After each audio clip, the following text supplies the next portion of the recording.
Bismillahirrahmanirrahim. Assalamualaikum warahmatullahi wabarakatuh. Kembali lagi pada pertemuan ketiga di mata pelajaran Sosiologi kelas 12. Pada minggu kemarin, Ibu sudah membahas mengenai ragam dan makna nilai kearifan lokal di Nusantara.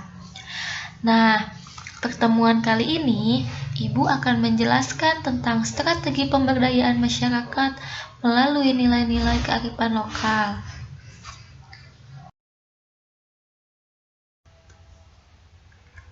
Berikut akan kita pelajari dan pahami bersama-sama, yaitu yang pertama, konsep pemberdayaan masyarakat. Yang kedua, tujuan dan cara pemberdayaan masyarakat. Dan yang ketiga yaitu tugas pemberdayaan masyarakat.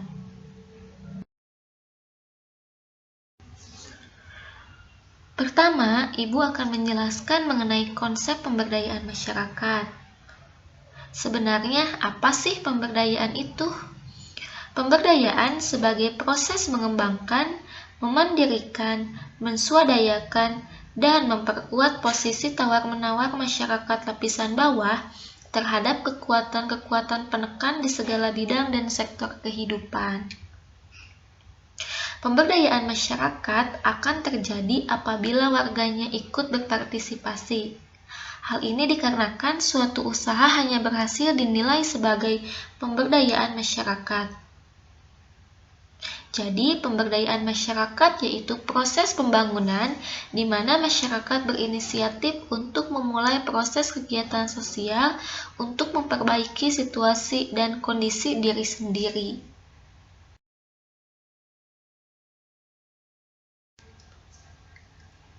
Konsep pemberdayaan masyarakat adat atau komunitas lokal dapat dipahami juga dengan dua cara pandang, yaitu sebagai subjek dan objek. Maksudnya, pemberdayaan dimaknai dalam konteks menempatkan posisi berdiri masyarakat. Posisi masyarakat bukanlah objek penerima manfaat yang tergantung pada pemberian dari pihak luar seperti pemerintah, melainkan dalam posisi sebagai subjek atau agen yang berbuat secara mandiri. Jadi, inti dari pengertian pemberdayaan masyarakat merupakan strategi untuk mewujudkan kemampuan dan kemandirian masyarakat itu sendiri.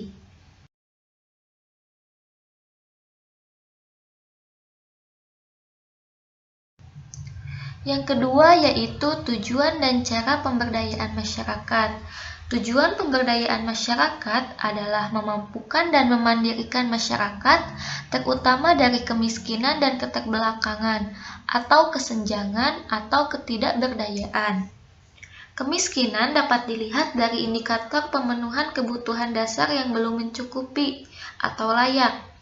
Kebutuhan dasar itu mencakup pangan, pakaian, papan, kesehatan, pendidikan, dan transportasi. Sementara keterbelakangan misalnya produktivitas yang rendah, sumber daya manusia yang lemah, terbatasnya akses pada tanah padahal ketergantungan pada sektor pertanian masih sangat kuat.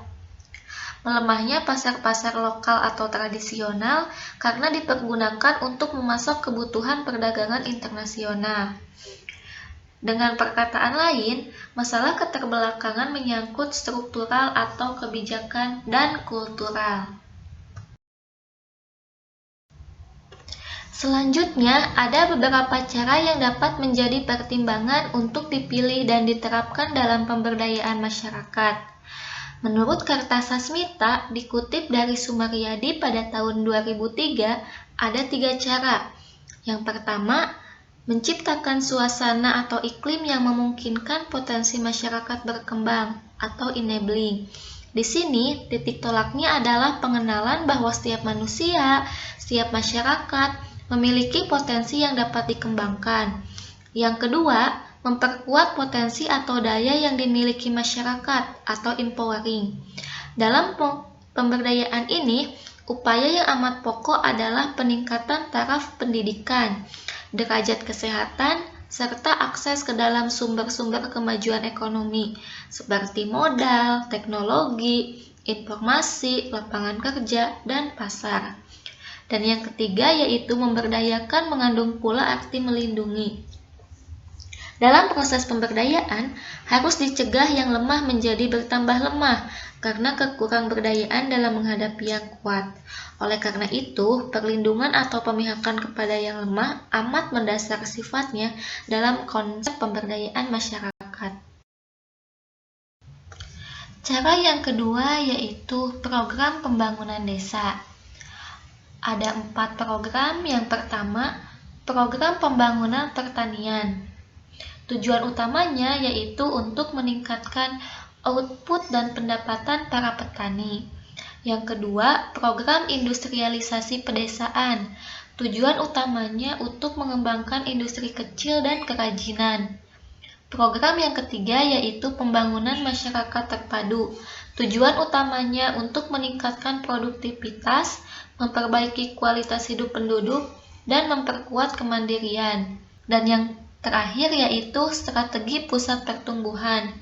Merupakan alternatif untuk menentukan jarak ideal antara pedesaan dengan perkotaan, sehingga kota benar-benar berfungsi sebagai pasar atau saluran distribusi hasil produksi.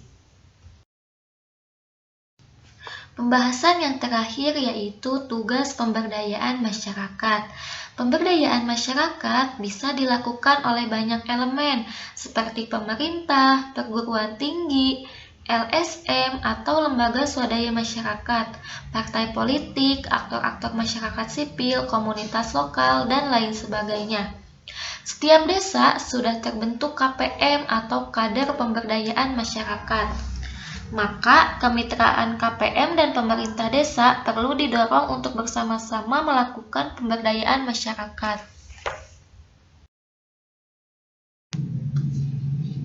Cukup sekian untuk pertemuan kali ini. Materi bab 4 mengenai kearifan lokal di tengah globalisasi sudah selesai. Terima kasih atas perhatiannya. Wassalamualaikum warahmatullahi wabarakatuh.